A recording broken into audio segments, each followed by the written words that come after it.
Bem-vindos ao podcast do P Superior. Ao longo de um conjunto de episódios vamos falar com especialistas sobre as questões que importam aos jovens no ingresso no mercado de trabalho. O P Superior é um projeto de literacia mediática do público e conta com o apoio da Fundação José Neves, Fidelidade, Google, Porto Editora, Media Brands, NTT Data Portugal, FUAL, Fundação Inatel e Fundação Eugênio de Almeida. Hoje contamos com a presença de Patrícia Almeida e Matilde Ferreira. Obrigada às duas por estarem aqui hoje. Vou fazer uma breve apresentação sobre cada uma das nossas convidadas. A Patrícia Almeida é responsável pelo Departamento de Recursos Humanos da IPG Media Brands em Portugal e é licenciada em Gestão de Recursos Humanos com um mestrado em Gestão. Já a Matilde Ferreira frequenta o programa de trainees Media Brands Academy na IPG Media Brands, é licenciada em Relações Internacionais e está neste momento a terminar o mestrado em Ciências da Comunicação na vertente de Comunicação Estratégica e Liderança. Vamos então agora iniciar a nossa conversa e eu vou começar por perguntar à Matilde quais são as mais-valias de realizar um estágio antes de entrar no mercado de trabalho ou logo na entrada no mercado de trabalho. Portanto, se estaremos a falar, neste caso, de um estágio curricular ou de um estágio profissional, quais são as mais-valias de cada um deles? Ok. Então, antes de mais, obrigada pelo convite. Ou seja, também acho que, sinceramente, a maneira mais fácil de nós jovens entrarmos no mercado de trabalho é mesmo a partir dos estágios. Há vagas para júniores, portanto, uma pessoa quando começa na pesquisa de trabalho, há vagas para júniores, mas a verdade é que muitas vezes os requisitos são difíceis de cumprir, porque nós ainda não temos experiência, e os estágios então abrem-nos essa porta de não precisarmos ter muita experiência, portanto, é uma oportunidade para começar. E, por exemplo, no meu caso, eu fiz logo na licenciatura e fiz também no mestrado. Agora, este já é o meu segundo estágio durante o mestrado e eu acho que é sem dúvida uma mais-valia, porque é logo uma forma de nós começarmos a perceber o que é que gostamos de fazer, o que é que não gostamos de fazer, e até também o que é que procuramos. Portanto, quando nesta procura de estágios, a verdade é que há muitos estágios e acho que quando começarem nessa pesquisa vão perceber a quantidade de oferta de estágios que existe, mas muitas vezes se calhar não oferecem muitas condições, as remunerações são muito baixas, então também acho que é tentar procurar aquilo que nos agrada verdadeiramente e que nós achamos que vamos realmente gostar. Mas depois isto é tudo uma experiência e portanto é para isso mesmo que acho que os estágios servem, é para também começarmos realmente a ganhar experiência e perceber aquilo que gostamos de fazer e aquilo que queremos para nós. Patrícia, já do lado das empresas, que tipo de programas e iniciativas é que as empresas oferecem aos colaboradores para começar a ter esta experiência profissional? Estas primeiras experiências, no fundo, não é, André? Obrigada também pelo convite e por estarmos aqui hoje. No fundo, a Matilde entra na IPG Media Brands num programa de trainees que nós decidimos este ano pela primeira vez fazer com uma rotação de experiências e, portanto, o que pretendemos é precisamente que experienciem ou que experimentem essas várias áreas e possam depois então decidir melhor e ter mais informação sobre aquilo que gostam. Para além destes programas de trainees, que normalmente têm várias áreas, no fundo, de experimentação, existem também programas de estágios profissionais numa área só, existem programas de estágios de verão que normalmente possibilitam os estudantes, ainda durante os estudos, também experimentarem algumas áreas, o que pode ser também interessante nesta perspectiva que a Matilde falava, de decidir ou escolher ou ver o que gostam e o que não gostam, e enriquece também o currículo. Existem os estágios curriculares também durante a licenciatura, às vezes para terminar algum nível de formação, ou mesmo no mestrado também. Qualquer um deste tipo de programa pode ser útil para uma pessoa que acabou agora a licenciatura ou que ainda está a estudar e quer saber um pouco melhor o que gosta, o que pode fazer, o que não gosta, como dizia a Matilde, e tomar uma decisão e escolhas mais de acordo com aquilo que são as suas motivações. É fácil ter conhecimento destas ofertas de estágios? Eu penso que neste momento, como nós estamos, é bastante fácil, mas também tem que ser pesquisado pelos recém-licenciados ou recém-mestres ou mesmo quem está a estudar. Podem utilizar o LinkedIn, que hoje em dia quase tudo é publicado nesta rede social, no LinkedIn, e portanto há muitas ofertas. Podem seguir as empresas que mais interessam, podem fazer pesquisa por essas empresas e ir seguindo e depois receber as atualizações das funções também que lhes interessam. E podem também utilizar outros mecanismos como os gabinetes de empregabilidade das faculdades ou mesmo as plataformas de emprego das faculdades, onde normalmente as empresas também colocam para recém-licenciados ou para pessoas sem experiência as oportunidades. E portanto há um sem número de ferramentas que podem consultar, e o mercado de trabalho neste momento está com bastante oferta de oportunidades, e portanto eu acho que facilmente pesquisando conseguem encontrar alguma coisa que interesse e candidatarem-se. Matilde, tendo em conta que também estás a frequentar um programa, é vantajoso ter contacto com várias áreas? É isto que este programa também te permite? Então, eu acho que a grande vantagem deste programa foi mesmo o facto de me permitir experimentar diferentes áreas. Eu, por exemplo, que comecei em Relações Internacionais e que acabei num mestrado em Comunicação, se calhar precisava mesmo até dessa experiência, porque não tinha qualquer experiência profissional na área da comunicação, e então este programa, sem dúvida, que me dá essa oportunidade. Portanto, eu acho que se houver cada vez mais essa oferta, melhor ainda, não é? Porque assim a pessoa ainda tem mais oportunidade de experimentar. Portanto, sim.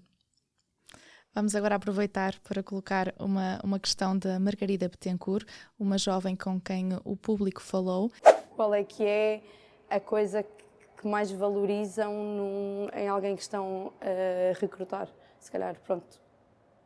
Ou seja, atividades extracurriculares, seja desporto, seja de mais alguma coisa, o que é a coisa que é mais de valor e porquê? Eu acho que tudo o que o candidato faz é de valorizar, principalmente quando estamos a falar de pessoas que ainda não têm experiência. Portanto, mesmo a nível de currículo, devem colocar outras atividades extracurriculares, ações de voluntariado, estágios que possam ter feito, sejam eles curriculares de verão, o que for, até outras experiências de trabalho, se quiserem destacar alguma competência que ganharam com essas experiências, é sempre de valorizar, bem como as componentes informática, línguas, esse tipo de outras skills que se possam também destacar. E em contexto de entrevista, valorizamos muito as soft skills, portanto, aqui as competências comportamentais, no fundo. Não se espera que um recém-licenciado venha com experiência profissional, não é? Nem tenha grandes skills técnicas ainda.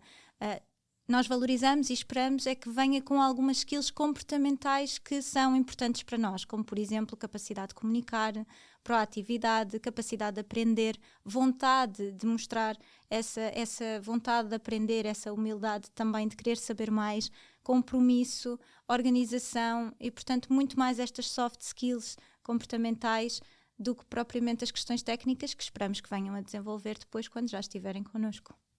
Muitas vezes este contacto com os candidatos começa com o currículo e por isso vou aproveitar para questionar a Matilde se vale a pena apostar em criar um bom currículo para se destacar. Sim, então eu acho que, a Patrícia acho que pode confirmar, o currículo é basicamente a primeira imagem que eles vão ter de nós. Portanto, tentarmos também explorar um bocadinho o currículo mais atrativo possível. E acho que é isso que a Patrícia também está a dizer. Eu tentei na altura também colocar um bocadinho de tudo aquilo que eu fiz. E às vezes coisas que nós fizemos que pensamos que não tiveram importância nenhuma e que não têm nada a ver com a área, podem trazer outras coisas que não são as óbvias. Se calhar eu fiz um trabalhinho olha, até pode ser um babysitting, fazia babysittings, quer dizer, também é sinal que eu sou proativa, que vou à procura de trabalhar, que não quero também só estar aqui encostadinha a estudar, não, que também, portanto, mostrem também que fazem outras coisas, isto não é só estudar e estar em casa, portanto, acho que isso é super importante. E depois, portanto, o visual do currículo ser um currículo organizado, ter uma fotografia nossa, tentarmos também colocar ali espaço, portanto, tentar não encher demasiado a folha. Acho que isso também são tudo dicas importantes e acho que pesquisem também, porque na internet se pesquisarem sobre como fazer um bom currículo, o que é que deve estar no meu currículo, o que é que não deve estar, eu acho que aí também vão encontrar todas as respostas, portanto é pesquisar também. Sim, e de facto às vezes pode ser difícil fazer um currículo apelativo, mas é a primeira imagem e nós vemos 100, 200, 300 Exato. Currículos. Nós vemos todos os currículos que nos chegam, é verdade, mas dedicamos pouco tempo a olhar para eles e, portanto, é fundamental que seja algo fácil de compreender, que não tenha erros ortográficos, que tenha os contactos pessoais para nós podermos contactar sem erros, como acontece às vezes, porque senão não vamos nunca contactar com o candidato, não é? Se o número de telefone estiver errado ou o e-mail. Portanto, tenham atenção a isso, tenham atenção às fotografias. Se quiserem colocar a fotografia para tornar o CV um pouco mais pessoal, tenham atenção ao tipo de fotografia que colocam. Não coloquem uma fotografia na praia ou de óculos de sol, ou uma fotografia que seja profissional e que de facto deixe ver a vossa cara como vocês são. E depois destacar de facto as coisas mais importantes, como a Matilde estava a dizer, porque é a primeira imagem e é concorrência com 300 currículos. E nós não vamos falar com 300 pessoas, portanto, sim, há muito por onde pesquisar na internet sobre o tema e eu acho que um bom currículo é importante. Patrícia, estamos a falar do conjunto do currículo ou até de alguma secção em específico que os jovens têm que prestar especial atenção? Não, eu acho que é o currículo todo. Eu, por exemplo, alguém que não tem experiência, é expectável que ocupe uma página no currículo. Não há necessidade de ocupar mais do que isso. Pode destacar a formação académica, se tem médias também que queiram destacar, nomeadamente se a média for positiva, também podem colocar. Se quiserem destacar uma ou outra cadeira que acham que foi mais importante, dependendo também da vaga a que se estão a candidatar, podem destacar uma ou outra que acham que foi mais importante ou que gostaram mais ou que tiveram melhores médias. E depois destacar as outras questões extracurriculares, se fizeram voluntariado, se fizeram Erasmus, se fizeram outro intercâmbio, se têm outro tipo de experiências. Se quiserem também podem destacar as soft skills que acham que têm, mas aí têm que se preparar para serem questionadas na entrevista. E convém terem exemplos ou saberem o que significa. Já me aconteceu eu perguntar a alguém, dizes aqui que és proativo, então porque é que achas que és proativo? E a pessoa não sabia o que é que significava ser proativo ou porque é que tinha escrito isso no currículo. E portanto convém o que escrevam, saibam depois, em contexto de entrevista, dar exemplos, justificar e defender. E portanto é o que a Matilde dizia, uma experiência de babysitting pode parecer irrelevante, mas significa que enquanto a Matilde estava a estudar, estava a também dedicar o seu tempo a ter outras atividades e portanto nota como ela referiu, proatividade. E portanto tudo isto que pode parecer insignificante, explorem um bocadinho porque não ocupem muito espaço no currículo para o transmitir, mas depois podem explorá-lo em entrevista e dizer que competências é que determinada atividade vos ajudou a desenvolver. Ou seja, eu também dei mais esse exemplo porque eu acho que nessa fase em que estamos a acabar a licenciatura, muitas vezes não temos nada de especial, assim, portanto, experiência profissional não vamos ter praticamente nenhuma, se tivermos um estágio ou pouco mais. Portanto, é também pensar um bocadinho o que é que nós fizemos de relevante durante a licenciatura, também recomendo que o façam, mas, portanto, é tentar pôr ali um bocadinho aquilo que nós fazemos no nosso dia-a-dia. E a Margarida tinha questionado sobre o desporto em concreto. Sim, também exatamente. É importante. Se, por exemplo, há uma série de pessoas que são atletas federados, ou isso exatamente. Também denota uma série de competências logo à partida. Pode significar que a pessoa é mais disciplinada, que é organizada, que também dedica do seu tempo a outras coisas. Portanto, também a proatividade. E, portanto, sim, faz todo sentido. E também para conhecer o candidato enquanto pessoa. No fundo, são outros interesses para além de outro tipo de experiência. Já falámos do currículo, já começámos também a falar da entrevista e agora iria aproveitar para colocar aqui outra questão. Vamos ouvir agora uma pergunta colocada por Bernardo Santos. De perguntas que podem ou não ser feitas, ou seja, que tipo de perguntas é que são pertinentes fazer numa entrevista e as que não são, para também não se considerar aqui algo muito evasivo naquilo que é uma entrevista. Todas as perguntas são importantes e, como eu costumo dizer, não há perguntas certas e não há perguntas erradas. Se têm uma dúvida, questionem. Levem as perguntas de todas as dúvidas que tiverem. Só mostra o vosso interesse em saber mais, só mostra o vosso interesse em querer fazer melhor e, portanto, em ter toda a expectativa alinhada, porque isso é bastante importante também para nós, enquanto empresa, e para o candidato para fazer a melhor escolha. Portanto, perguntem o que tiverem dúvidas, levem perguntas sobre o dia-a-dia da função, por exemplo, se quiserem clarificar melhor o que é que vão fazer. Sobre a empresa, pesquisem sobre a empresa e questionem coisas pertinentes sobre a empresa. Levem perguntas sobre como é o modelo de trabalho, por exemplo, a perspectiva de desenvolvimento na organização. tudo isto é pertinente e tudo o que tiverem de dúvidas também é sempre pertinente. Como é que é o ambiente, por exemplo?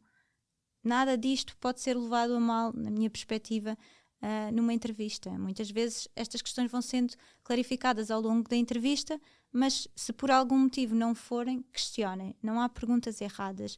É só mesmo uma questão também às vezes de bom senso, mas não há perguntas erradas. Questionem. Questionem tudo o que tiverem dúvidas e levem questões. O importante é arriscar, questionar. E não ficarem com dúvidas. Eu acho que sim. É garantir um alinhamento de expectativas para tomarem a melhor opção, no fundo. Vou agora aproveitar também para falar aqui de uma pergunta do Tomás Cabral. Eu perguntava talvez qual é o dress code da empresa, ou assim, porque às vezes é uma dificuldade que existe numa primeira entrevista, é saber como é que se vai vestir.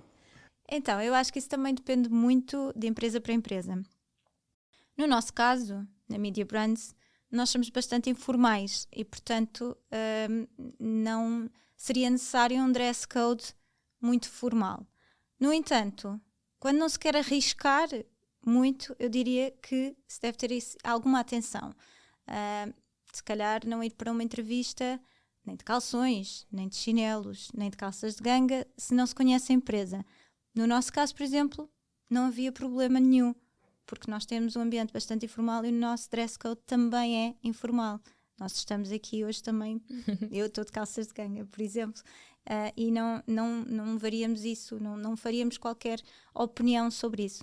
Mas para não arriscar, se calhar é melhor terem atenção, não digo que tenham que ir de fato, mas pelo menos levarem uma roupa um pouco mais...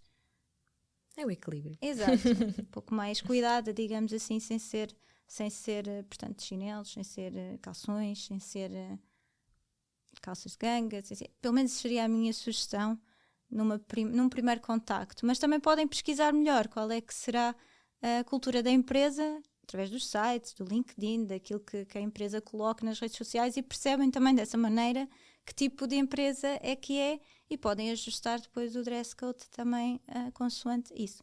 Para não arriscar, é ali melhor levar uma coisinha um bocadinho mais formal e depois ajustam consoante passem a próximas fases no processo, diria eu. Pelo menos esta seria a minha sugestão, não sei, Matilde. Não, acho que sim. Portanto, eu acho que é um equilíbrio. Portanto, é tentar não ir nem demasiado descontraído, nem demasiado formal. Portanto, também é tentar perceber. Mas também se virem que, ou se já conhecerem mais ou menos a empresa e souberem que se eles vão bastante formais, ou se calhar apostar mais no formal. Portanto, acho que é um bocadinho tentar equilibrar as coisas e tentar perceber. Será então por aí que têm que os jovens pensar como é que podem ir vestidos para uma entrevista? Estamos quase a terminar e agora gostaria de perguntar, te posso começar até pela Matilde, que conselhos deixarias aos jovens que estão a terminar os estudos e a preparar-se para entrar no mercado de trabalho? Ok. Então, acho que isto é preciso portanto, uma preparação quase psicológica para lidar com esta fase da vida, porque é desafiante, é difícil. Nós queremos muito trabalhar e queremos muito entrar no mercado de trabalho, mas é difícil porque parece, ou seja, apesar de haverem muitas vagas, às vezes mandamos montes de currículos e não nos respondem. O que é que se está a passar? Porque é que não me estão a responder? Acabamos por mandar e já nem estamos propriamente a ver para onde é que estamos a mandar, já estamos a mandar para todo o lado. Portanto, ter calma, pensar o que é que queremos e qual é que é o nosso objetivo e ver as opções que temos e começar a enviar, portanto, a ir enviando e pronto, esforçarmos ali no currículo também para tentar que seja à partida, que haja uma resposta. Depois, não ter medo de dizer que não. Eu acho que isso também é importante. Nós acabamos às vezes por estar tão desesperados que aceitamos a primeira coisa que nos vier. Portanto, se nos responderem e nos fizerem uma oferta, nós nem pensamos muito bem o que é que nos estão a oferecer, não fazemos perguntas e aceitamos só porque parece fácil. Acho que é melhor perguntar, fazer as perguntas todas, perguntar o que é que nos estão a oferecer, o que é que, se nos sentimos valorizados com a oferta que estão a fazer-nos. E se vamos gostar do que estamos a fazer. Portanto, nunca vamos ter a certeza, não é? Mas tentarmos escolher já a partir de uma coisa que vamos gostar de fazer, porque vai ser muito mais fácil também todo o processo. Portanto, acho que essa é assim a minha principal dica.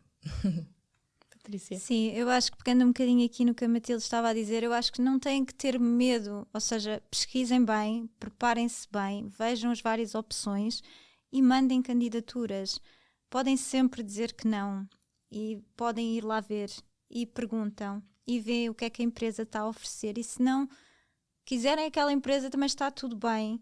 É só uma questão de colocarem as questões, ficarem esclarecidos e enviarem candidaturas, irem aos processos, verem o que é que gostam, tomarem uma decisão consciente, e vão também treinando e vão se preparando e vão percebendo o que é que existe, o que é que não existe, o que é que vos pode fazer sentido. Agora, preparem-se, lá está, vejam as empresas que existem, procurem sobre a empresa quando vão a uma entrevista, façam um currículo com todas as questões que também já falámos, tenham esse cuidado. Quando vão a uma entrevista, não tenham medo de falar, não tenham medo de perguntar e vão preparados com exemplos, vão preparados para defender o vosso currículo e tudo vai acontecer pelo melhor, de certeza.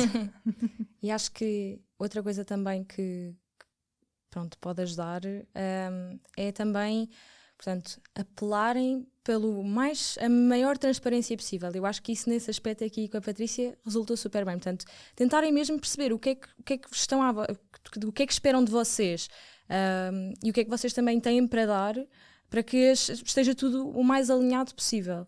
Acho que isso também é importante. Obrigada, Patrícia. Obrigada, Matilde. Chegamos assim ao fim de mais um episódio do podcast do Peso Superior.